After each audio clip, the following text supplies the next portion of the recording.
Nagprotesta sa harap ng Chinese Embassy ang ilang miyembro ng Filipino-Vietnamese community para ikundina ang umano'y pambubuli ng China sa isyu ng agawan ng teritoryo.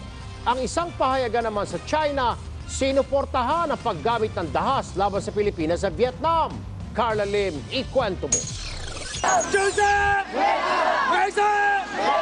Bit-bit ang mga placards kontra China. Nagmarcha ang Vietnamese-Filipino Association sa harap ng Chinese Embassy. Hindi na raw nila matiis ang umano'y pambubuli ng China sa agawan ng teritoryo sa South China Sea. What they are doing now for Vietnam is wrong.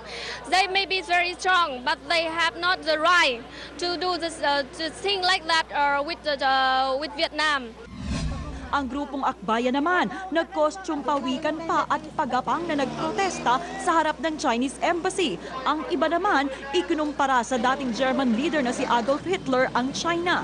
In comparison kay Hitler, Hitler was violating international and moral laws. Iba-iba man ang ipinaglalaban pero iisa lang ang kanilang sigaw. Ito ay ang patigilin ng China sa pangaagaw ng teritoryo sa rehiyon. Panawagan rin nila sa iba pang maliliit na bansa sa Southeast Asia na magkaisa at magsama-sama laban sa malahitler na pang-aabuso ng bansang China.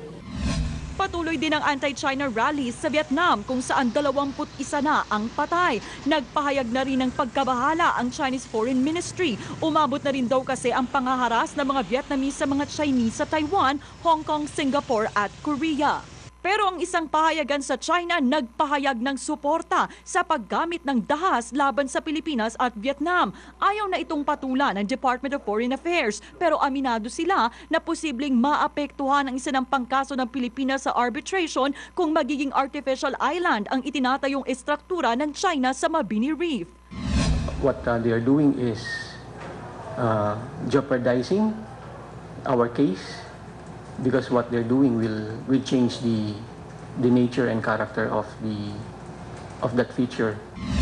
Sagot naman ng China, wala silang nilalabag na batas dahil sakop nila ang naturang bahura. Carla Lim, News 5.